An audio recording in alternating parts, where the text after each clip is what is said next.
ଆଦର୍ଶ ଆଉ ପଲ୍ଲବୀ ଘର ଛାଡ଼ି ଚାଲିଯିବେ। ହଁ ଦର୍ଶକ ବନ୍ଧୁ, ଆଦର୍ଶ କହିବେ, ଆପଣମାନଙ୍କ ଭିତରେ ଏମିତି କିଛି ଲୋକ ଅଛନ୍ତି ଯେଉଁମାନଙ୍କୁ ପଲ୍ଲବୀକୁ ନେଇ ପ୍ରୋବ୍ଲେମ୍ ହେଉଛି।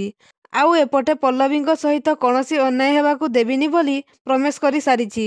ସୋ ଆପଣମାନେ ସମସ୍ତେ ଯଦି ମୋ ସର୍ତ୍ତରେ ରାଜି, ତାହେଲେ ଆମେ 2 ଜଣ ଏଇଠି ରହିବୁ। ନହେଲେ ପଲ୍ଲବୀ ଆଉ ମୁଁ, ଆମେ 2 ଜଣ ଏବେ ଏଇ ମୁହୂର୍ତ୍ତରେ ଏ ଘର ଛାଡ଼ି ଚାଲିଯିବୁ। ତାପରେ ସମସ୍ତେ ଆଶ୍ଚର୍ଯ୍ୟ ହେଇଯାଉଛନ୍ତି।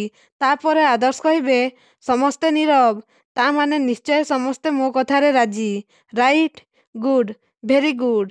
ପୁଣି କହିବେ, ଆଚ୍ଛା ପଲ୍ଲବୀ, ମୁଁ ସାଙ୍ଗେ ସାଙ୍ଗେ ବାହାରୁ ଆସୁଛି। ତାପରେ ଆଦର୍ଶ ସେଠାରୁ ଚାଲିଯିବେ। ତାପରେ ମାୟା କହିବେ, ଶେଷରେ ତୁ ଏ ଘରକୁ 2 ଭାଗ କରିଦେଲୁ ପଲ୍ଲବୀ। ମୋ ପାଖରୁ ମୋ ପୁଅକୁ ଛଡ଼େଇ ନେଲୁ। ଯା ହଉ, ବହୁତ ଭଲ କାମ କଲୁ ତୁ, ବହୁତ ଭଲ କାମ। କହି ସେଠାରୁ ମାୟା ତାଙ୍କ ରୁମକୁ ଚାଲିଯିବେ। ତାପରେ ରୁବି କହିବେ, ଦେଖିଲୁ ତ, ମୁଁ ତତେ କହିଥିଲି ପଲ୍ଲବୀ, ତୋର ସେ ଖାକି ପୋଷାକ ଆମ ପରିବାରକୁ ଦିନେ ବର୍ବାଦ କରିଦେବ।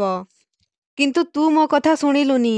ପ୍ରଥମେ ମାୟାର ପୁଅକୁ ଆରେଷ୍ଟ କଲୁ, ଆଉ ଯେତେବେଳେ ଚାକିରିରୁ ସସ୍ପେଣ୍ଡ ହେଇଗଲୁ, ସେତେବେଳେ ଲାଜରେ ତା ଘର ଭାଙ୍ଗିଦେଲୁ। ତ କହ, କୋଉ ହିସାବରେ ମାୟା ତତେ ଆପଣାର ବୋଲି ଭାବିବ? କହିକି ରୁବି ସେଠାରୁ ଚାଲିଯିବେ।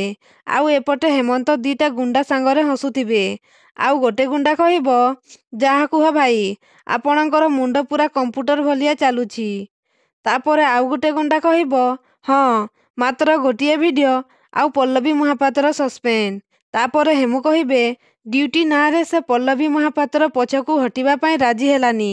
ତେଣୁ ମୁଁ ବାଧ୍ୟ ହେଇ ଡ୍ୟାଡ୍କୁ ବଞ୍ଚେଇବା ପାଇଁ ମୋତେ କିଛି ବୁଦ୍ଧି ଖଟେଇବା ପାଇଁ ପଡ଼ିଲା। ତାପରେ ଏମଏଲ୍ଏ ଆସି କହିବେ, ବାସ୍ ବାସ୍, ଏତେ ଖୁସି ହେବା କିଛି ଦରକାର ନାହିଁ। ପଲ୍ଲବୀ ମହାପାତ୍ରକୁ ସସ୍ପେଣ୍ଡ କରିବାରେ ଆମର ଅଧା ଜିତ୍ ହେଇଛି, ଅଧା, ପୁରା ଜିତ୍ ହେବା ବାକି ଅଛି।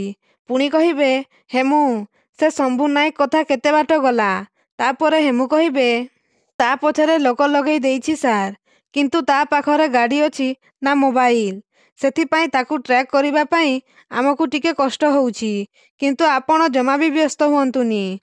ସେ ଶମ୍ଭୁ ନାୟକ ଯୋଉଠି ବି ଥାଉ, ମୁଁ ତାକୁ ଖୋଜିକି ଖୁବ୍ ଶୀଘ୍ର ବାହାର କରିବି। ତାପରେ ଏମଏଲ୍ଏ କହିବେ, ହେମୁ, ତାକୁ ଆଗେ ଯାଇ ଖୋଜିକି ବାହାର କର।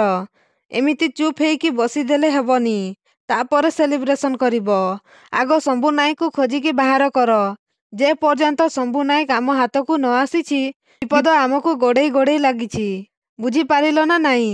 ଯାଅ, ଖୋଜ ତାକୁ। ତାପରେ ହେମୁ କହିବେ, ଠିକ୍ ଅଛି ସାର୍, ଆପଣ ଖାଲି ଦେଖି ଚାଲନ୍ତୁ ଏ ହେମନ୍ତ ଜହର ଜଗଦେବ କ'ଣ କରୁଛି। ଚାଲରେ, କହି ସେଠାରୁ ଚାଲିଯିବେ। ତାପରେ ଏମଏଲ୍ଏ କହିବେ, ପଲ୍ଲବୀ ମହାପାତ୍ର, ଏବେ ତୁ ଗଲୁ। ଆଉ ଏପଟେ ଆଦର୍ଶ ଗୋଟେ ଅନଲାଇନ୍ ଦୋକାନକୁ ଆସି କହିବେ, ଏକ୍ସକ୍ୟୁଜ୍ ମି, ଦେଖନ୍ତୁ, ମୋ ପାଖରେ ଗୋଟେ ଭାଇରାଲ ଭିଡ଼ିଓ ଅଛି। ଆପଣ ପ୍ଲିଜ୍ ତାର ଅଥରିଟି ଚେକ୍ କରନ୍ତୁ। ଆଉ ସେଥିରେ ଯୋଉ ଲେଡି ଅଛନ୍ତି, ସେ ମୋ ୱାଇଫ୍ ପଲ୍ଲବୀଙ୍କ ସହିତ ମ୍ୟାଚ୍ କରୁଛନ୍ତି କି ନାହିଁ, ପ୍ଲିଜ୍ ମୋତେ କୁହନ୍ତୁ। ତାପରେ ସେ ଲୋକ କହିବ, ଠିକ୍ ଅଛି, ଆପଣ ୱେଟ୍ କରନ୍ତୁ, ମୁଁ ଦେଖୁଛି। ତ ଦର୍ଶକ ବନ୍ଧୁ, ସେ ଭିଡ଼ିଓରେ କ'ଣ ସତରେ ପଲ୍ଲବୀ ଥିବେ କି? ଆମକୁ କମେଣ୍ଟ ମାଧ୍ୟମରେ ନିଶ୍ଚୟ ଜଣାନ୍ତୁ।